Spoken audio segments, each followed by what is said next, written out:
नमस्कार, final cut देख रहे हैं आप सब। मैं हूं आपके साथ साहिल केरी। नजर डालेंगे कुछ खास और अहम खबरों के ऊपर। दिल्ली विधानसभा चुनावों में भारतीय जनता पार्टी की बम्पर जीत को लेकर दिल्ली में पार्टी द्वारा जहां जोरदार जश्न मनाए जा रहे हैं, वहीं भाजपा के जम्मू कार्यालय में भी आज कुछ ऐसा ही देखा गया। भाजपा की प्रदेश इकाई के नेताओं और कार्यकर्ताओं ने नाच गाकर और आतिशबाजी कर अपनी खुशी का इजहार किया। प्रदेश अध्यक्ष सत शर्मा सहित कई अन्य बड़े नेता इस जश्न में शामिल हुए और इस जीत की जमकर खुशियां मनाई। भाजपा नेताओं के मुताबिक आम आदमी पार्टी की झूठ की राजनीति को दिल्ली की जनता ने ठुकरा दिया है। अरविंद केजरीवाल के झूठे आश्वासनों के लॉलीपॉप किसी काम नहीं आए और लोगों ने भाजपा पर विश्वास दिलाकर उसे दिल्ली की सत्ता पर आसीन कर दिया है।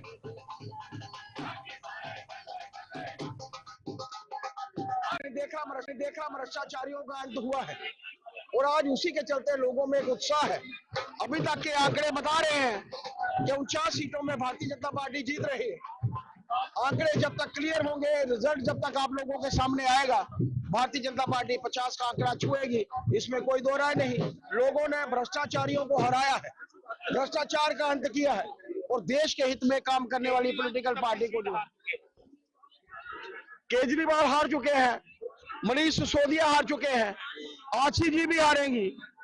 एक नए इतिहास की तरफ लोग चाहते हैं उन लोगों को आगे लाया जाए जो देश के हित में काम करते हैं, देश के हित में बात करते हैं, और उस पॉलिटिकल पार्टी को लाया जाए जो पॉलिटिकल पार्टी इस देश के हित में काम करती है, और वो भारतीय जनता पार्टी है। एक नए इतिहास की तरफ जो है वो अग्रसर है। दिल्ली के लोगों को मैं आभार प्रकट करना चाहता हूँ। उन्होंने एक भ्रष्टाचारी पॉलिटिकल पार्टी का अंत किया है। देखिए, केजरीवाल की राजनीति झूठ से, छल से, फरेब से शुरू हुई थी और अन्ना हजारे को धोखा दे करके जिस प्रकार से वो राजनीति में आए थे, वो कहा करते थे हम इलेक्शन नहीं लड़ेंगे। वो और लोगों ने उनको जिस प्रकार से हाशिए पर ला करके खड़ा किया है, उसका साफ जाहिर होता है कि उनकी जो नीतियां थी उसका किसी ने समर्थन नहीं किया। झूठ के आधार पर वो 2 बार ये दिल्ली में राज तो कर गए, दिल्ली के लोग ठगे गए हैं। उन्होंने ये जाना है भारतीय जनता पार्टी की, मोदी जी की नीतियों का समर्थन किया है, उसी आधार पर भारतीय जनता पार्टी की बड़ी जीत हुई। जी, मैं यही कहूँगी कि 27 साल का ये जो हम पीछे पिछड़ गए हैं उसे हमने आगे लाना है, क्योंकि जो हमारी राजधानी है वो राजधानी ना होकर कूड़ा दानी बना दी है इन 27 सालों ने। तो हम कोशिश करेंगे जिस तरह गुजरात विकास के मॉडल के तौर पे जाना जाता है, हम दिल्ली पे भी वही लागू करके दिल्ली को विकास की धारा के साथ जोड़ने की कोशिश, क्योंकि गुजरात में लोगों ने बीजेपी विश्वास किया था तो गुजरात विकास के मॉडल के तौर पे जाना जाता है। उसी तरह यूपी पे विश्वास किया था तो आज आप देख ही रहे हैं यूपी में कितनी डेवलपमेंट है। तो उसी तरह जहाँ पे भी भाजपा आई है तो वहाँ पे विकास की धारा लागू होती है, तो इसीलिए लोगों ने विश्वास किया है। जी, मैं यही कहूँगी कि 10 साल से अगर केजरीवाल जी ने जनता के लिए कोई काम किया होता तो वो नजर आता, लेकिन मुझे बड़ा अफसोस होता है कि केजरीवाल जी ने न सिर्फ दिल्ली की जनता को बल्कि अन्ना हजारे जी को भी छला है। दिल्ली के स्कूल, दिल्ली की सड़कें, दिल्ली का पानी, वो सारी चीज़ें बता रही हैं कि केजरीवाल जी ने क्या काम किया है। बाकी टीवी पे वो क्या दिखाते हैं वो चीज़ें अलग हैं, लेकिन ग्राउंड रियलिटी से टोटल डिफरेंट है। और जिस तरीके के झूठे वादे जो केजरी सरकार द्वारा दिल्ली की जनता को जो सुनहरे वादे दिखाए गए, आज दिल्ली की जनता ने उनको एक्सपोज कर दिया है और भाजपा को पूर्ण तरीके से आज पूरा सपोर्ट किया है। मानो झूठ का जो बेस, झूठ का जो गढ़ा है आज टूट चुका है और उसकी गूंज जो है ना कि पूरे भारत में, पूरे विश्व में आज बज रही है। और मुझे लगता है कि आने वाली टाइम में जिस तरीके आज राजधानी में भाजपा ने अपना 27 साल के बाद कमल आज यहाँ पर खिला है, मुझे लगता है कि विकसित भारत का जो सपना अब उसी की श्रेणी में राजधानी भी हमारे साथ होकर इकट्ठे हम लोग। जम्मू के साथ साथ आरसूरा में भी आज भारतीय जनता पार्टी ने दिल्ली की जीत को लेकर जोरदार जश्न मनाया। पूर्व मंत्री व भाजपा के प्रदेश उपाध्यक्ष श्यामलाल चौधरी के नेतृत्व में पार्टी नेताओं और कार्यकर्ताओं ने नाच गाकर अपनी खुशी का इजहार किया। श्याम चौधरी ने कहा कि आम आदमी पार्टी दिल्ली के लोगों की उम्मीदों पर अब खरा नहीं उतर पा रही थी और इसी वजह से उसे लोगों ने नकार दिया। दिल्ली में आज सच्चाई व अच्छी सोच की जीत हुई है और भाजपा अब वहां के विकास में कोई कसर नहीं छोड़ेगी।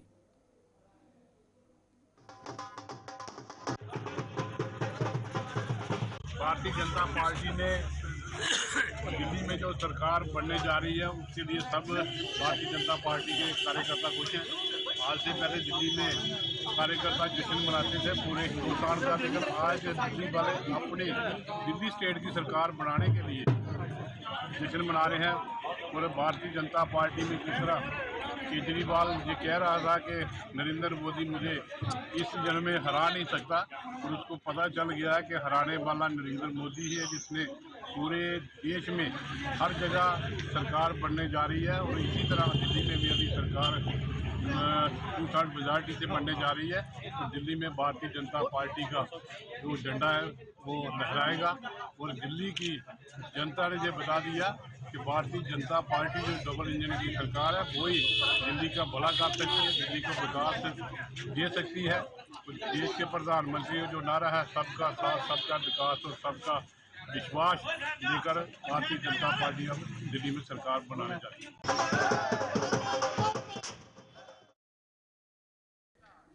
रियासी में भी भारतीय जनता पार्टी ने दिल्ली में मिली जीत को लेकर आज जमकर जश्न मनाया। रियासी के विधायक कुलदीप राज दुबे और पार्टी के जिलाध्यक्ष रोहित दुबे की अगुवाई में पार्टी नेताओं और कार्यकर्ताओं ने जमकर आतिशबाजी की और नाच गाकर अपनी खुशी का इजहार किया।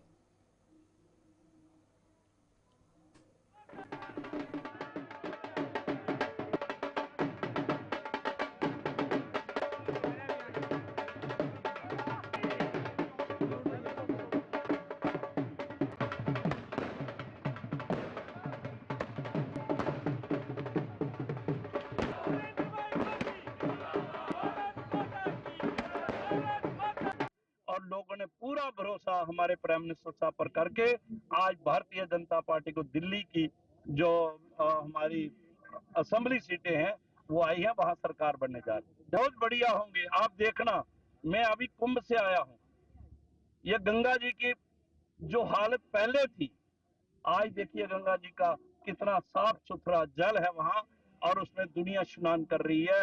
नहीं तो आज से 15 साल पहले अगर मैंने पहला कुंभ देखा है तो उस वक्त किसी का दिल नहीं कहता था कि इसके अंदर स्नान, क्योंकि गंगा हमारी एक आस्था है। गंगा है तो हम सब कुछ है, मगर एक भी बूंद कतरा जो गंगा है वो गंगा जी में यहाँ से लेके हरिद्वार ऋषिकेश से लेके वहां समुद्र का एक भी इतना गंदा कतरा नहीं उसमें जा रहा है। ऐसे ही ये आप देखना कि जो जमुना जी का जो उन्होंने वायदा किया है उसको भी साफ कर देंगे, और यहाँ पर अगर मोदी साहब जो कहते हैं वो करते। भद्रा के लाल द्रमन इलाके में आज विंटर फेस्टिवल का आयोजन किया गया। लाल द्रमन में हालांकि बर्फ काफी हद तक पिघल चुकी है, लेकिन इसके बावजूद विंटर फेस्टिवल का लुत्फ लेने के लिए वहां कई लोग पहुंचे और इस फेस्टिवल का जमकर लुत्फ उठाया। इस इलाके में हालांकि पानी की कमी लोगों को जरूर खली, जिन्होंने जिला प्रशासन से यहां बुनियादी सुविधाओं की आपूर्ति करने का आह्वान किया। जम्मू के डिविजनल कमिश्नर रमेश कुमार, टोडा के डीसी हरविंदर सिंह और एसएसपी सहित अन्य अधिकारी भी वहां पहुंचे और लोगों के साथ संवाद किया। लाल द्रमन को पर्यटन के मानचित्र पर लाने की यह एक बड़ी कोशिश मानी जा रही है और डोडा के अन्य पर्यटन स्थलों पर भी ऐसे आयोजन किए जा रहे हैं। परफॉर्मेंस होने वाली RSETI डोडा के बच्चों की तरफ से कल्चरल परफॉर्मेंस है, तो बच्चे अगर आसपास है तो जल्दी से स्टेज के पास आ जाओ और परफॉर्म करना शुरू कर दो यार।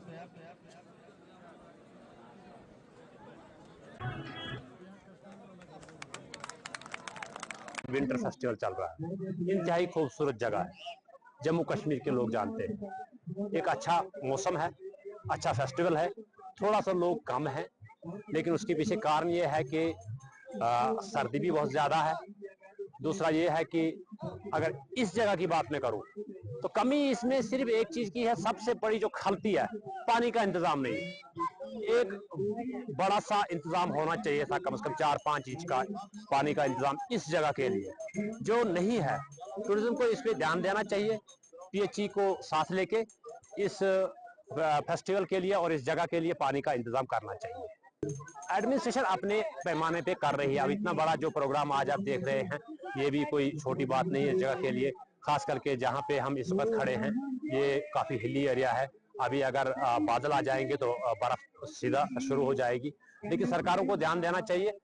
सबसे बड़ी जरूरत वही पानी पे मैं आऊंगा, बाकी ये जगह इंतहाई खूबसूरत है, बाकी इंतजाम लगभग ठीक है। मतलब लाल द्रमन के लोगों के लिए नहीं है, बल्कि डिस्ट्रिक्ट डोडा पूरे के लिए है, भद्रवा के लिए, बलेसा के लिए है। जो हमारे ड्यूकान साहब जम्मू से यहाँ लाल द्रमन पहुंचे हुए थे, जिनके साथ DIG साहब भी आए हुए थे, और जो ये क्रेडिट है ये हमारे डीसी सर को जाता है, क्योंकि जितने भी प्रोग्राम यहाँ पे ऑर्गेनाइज हुए उनके ऑनर हमारे डीसी सर ही रहे हैं, क्योंकि जितनी भी फैसिलिटीज उन बच्चों के लिए की है वो डीसी सर ने की है। और आज हमें बहुत खुशी महसूस हो रही है लाल दमन में आके। हर तरफ ऐसा नजारा है जैसे कश्मीर दिखता है। लेकिन हम 2-3 गुजारिश आपके माध्यम से करने चाहेंगे। एक तो यहाँ पे थोड़ा नेटवर्क प्रॉब्लम है, वो भी हल होनी चाहिए, और दूसरा यहाँ पे जो पानी का इश्यू है वो भी होना चाहिए, क्योंकि आप देख रहे हैं हजारों के तादाद से यहाँ पे दुनिया आई हुई है, लेकिन यहाँ पे जो पानी की कमी है वो पूरी होनी चाहिए। तो जो रोड कनेक्टिविटी है, हम भी आए तो रोड थोड़ी खराब है, उतनी नहीं है, मगर फिर भी जहाँ पे गाड़ी लगती है वहां से 5 मिनट का रास्ता है यहाँ तक, मगर थोड़ी सी वो रोड जो है वो ठीक करने की भरपूर कोशिश करनी चाहिए। बहुत अच्छा होना चाहिए, क्योंकि अगर आज इस बर्फबारी के मौसम में भी यहाँ इतनी दुनिया आ सकती है, यहाँ पे जो बेरोजगार हमारे भाई हैं, जो हमारी बहनें हैं बेरोजगार, वो इससे रोजगार कमा सकते हैं। पहली बार मैं लाल दमन आया हूँ। इसका बहुत बड़ा टूरिज्म पोटेंशियल है, रिसोर्सेज भी बहुत ज्यादा हैं, मीडोज हैं, यहाँ स्नो स्कीइंग हो सकती है। आज मैं देख रहा हूँ एडवेंचर एक्सट्रीम जो अपना एडवेंचर एक्टिविटीज कर रहे हैं, वॉलीबॉल की एक्टिविटीज हो रही हैं, अभी तक कल्चरल एक्टिविटीज हो रही थी, स्नो स्कीइंग है, स्नो स्लेजिंग है। ओवरऑल ये बहुत अच्छा मेला है, बहुत अच्छा फेस्टिवल है, विंटर फेस्टिवल मुबारक मेरी तरफ से टूरिज्म डिपार्टमेंट को भी, तेजस एक पहल को भी, एडमिनिस्ट्रेशन को भी और तमाम पब्लिक को। अब जो मैंने ऑब्जर्व किया एज ए टूरिस्ट, चूंकि मैं भद्रवा से बिलोंग करता हूं, तो टूरिज्म का थोड़ा बहुत एक्सपीरियंस है। शुरुआत की थी 2009 में हमने कि टूरिज्म को कैसे बूस्ट किया जाए। तो सबसे पहली बात है कि इस टूरिज्म डेस्टिनेशंस को एक्सप्लोरेशन की जरूरत है, प्रमोशन की जरूरत है, प्रोक्योरमेंट की जरूरत है, ताकि यहाँ की यूथ जो है, अनएम्प्लॉयड यूथ, वो एंगेज हो जाए, यहाँ की इकॉनमी बूस्ट हो जाए। मुझे नहीं उम्मीद कि इतनी सर्दी में, इतनी बर्फ के बीच में कभी इतना जमावड़ा लोगों का हुआ है। तो ये third in a series festival है। पहले विशेष साहब ने शुरू किया, उसके बाद पिछले साल एक कराया गया, और इस साल तीसरा फेस्टिवल था जो हर साल यहाँ पे ऑर्गेनाइज किया जा रहा है, और मुझे उम्मीद है कि आगे भी चलती रहेगी। लाल दमन, जैसा मैंने हर जगह बोला है कि लाल दमन डोडा के लोगों के लिए सबसे बेहतरीन एक स्पॉट है, और यहाँ पे अब जरूरत है हमें टूरिस्ट को अट्रैक्ट करने की। तो आज हमने टूरिज्म के उपलक्ष्य में यहाँ पे आपने देखा स्कीइंग को इंट्रोड्यूस किया। इसके अलावा एडवेंचर स्पोर्ट्स में हमारे पैराग्लाइडिंग हुई, जॉर्बिंग का था, बच्चे ट्रम्पलिन पे जंप कर रहे हैं, ये सारी एक्टिविटीज यहाँ की गई। स्पोर्ट्स डिपार्टमेंट ने यहाँ पे स्पोर्ट्स कॉम्पिटिशंस कराए हैं, सारे डिपार्टमेंट्स ने यहाँ पे अपने अपने स्टॉल्स लगाए हैं, मेडिकल कैंप्स लग रहे हैं, बच्चों के लिए क्या क्या स्कीम्स है वो सब बताया जा रहा है। तो कहीं ना कहीं एक कल्चरल जो सिग्निफिकेंस है इस फेस्टिवल की, जिसमें सराजी कल्चर को डिस्प्ले किया गया, उसके अलावा ये सारी ब्रेक के बाद आपका स्वागत है। बढ़ते हैं आगे। जम्मू में दिन ब दिन बढ़ रही चोरियों व अन्य अपराधों के मद्देनजर शहर भर में सुरक्षा व्यवस्था में इजाफा कर दिया गया है। जम्मू में कई जगह नाके लगा दिए गए हैं, जहां से गुजरने वाली गाड़ियों की सख्ती से जांच करने के अलावा उनमें सवार लोगों से भी पूछताछ की जा रही है। शहर के इंदिरा चौक में लगे नाके पर इस सख्ती का प्रमाण देखा जा रहा है, जहां गाड़ियों के अलावा 2 पहिया वाहनों की भी जांच हो रही है। अपराधों में अक्सर 2 पहिया वाहनों का ही इस्तेमाल किया जा रहा है, जिसके चलते 2 पहिया वाहन चालकों पर ज्यादा सख्ती बरती जा रही है। जम्मू के आम लोगों ने पुलिस के इस कदम की सराहना करते हुए अपराधियों की कड़ी निंदा की है। जनाब वाला ये काम जो है काबिल-ए-दाद काम है कि पुलिस जो अपनी कार्रवाई कर रही है, बहुत अच्छा है। इससे जो हमारी सोसाइटी है इसमें बढ़ती हुई जो आजकल की बुराइयां ख़त्म हो रही है, तो हम इन चीज़ों की अप्रिशिएट करते हैं, खासकर पुलिस महकमे की हम अप्रिशिएट करते हैं कि इन्होंने जो कदम उठाया बड़ा अच्छा कदम उठाया। बस हमारी यही गुजारिश है कि लोग इन चीज़ों से बाज आ जाए। ये चीज़ें जो है ये समाज के लिए बहुत तकलीफ दे, नुकसानदेह, और जो हमारी आने वाली जनरेशन है तबाही की तरफ बढ़ रही है। तो हमें चाहिए कि हमें हर एक इंसान को इंडिविजुअल लेवल पर सोचना चाहिए।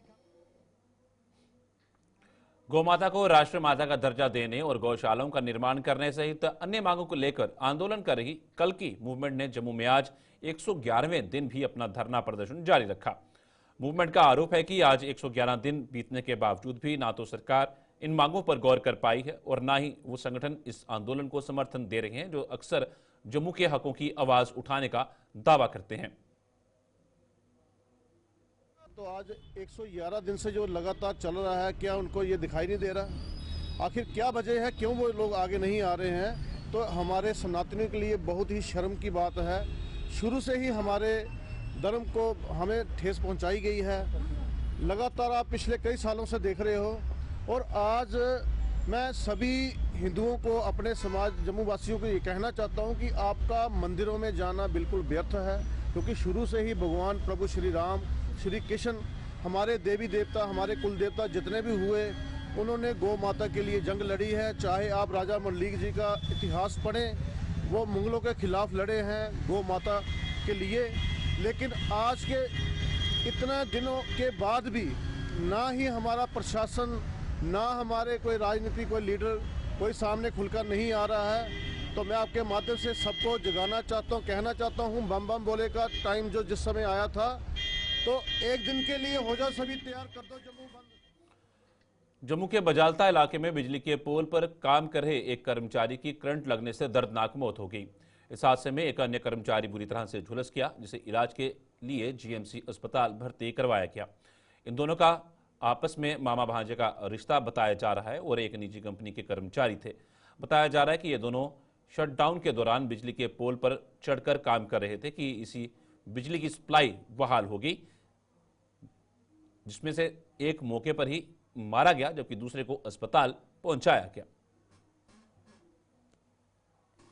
इधर बजाटा में काम कर रहा था, मजदूरी कर रहा था, तो वहाँ पीर पंचाल कंपनी है उसके साथ काम कर रहा था। तो ये पोल पर कुछ तार जोड़ने के लिए उन्होंने कहा कि शटडाउन है, कहीं से पावर आ गया तो ऑन स्पॉट एक लड़का मर गया, दूसरा अभी है लेकिन उसका भी कोई भरोसा नहीं है। दूसरी बात यह है कि इसके छोटे छोटे बच्चे हैं, 4 बच्चे हैं, तो ऑन स्पॉट डेथ हो गई। तो अब हम ये चाहते हैं कि इनके बच्चों को कुछ रिलीफ मिलना चाहिए ताकि ये आगे अपनी ज़िंदगी बसर कर सकें। ये तो गया क्योंकि 25, 26, 27 साल और छोटे छोटे बच्चे हैं, तो इनका हम यही तवक्का रखते हैं कि एक आदमी अगर गया, उसको पीछे जो बच्चे हैं वो बेचारे दरबदर हो जाएंगे। तो कुछ नहीं, 4 फैमिली है, तो उसको कम से कम कोई ताकत होना चाहिए, जिम्मेदारी होनी। गुलिस्तान में खबरों का सिलसिला यूं चलता रहेगा। फिलहाल फाइनल कट में इतना ही, दीजिए इजाजत, नमस्कार।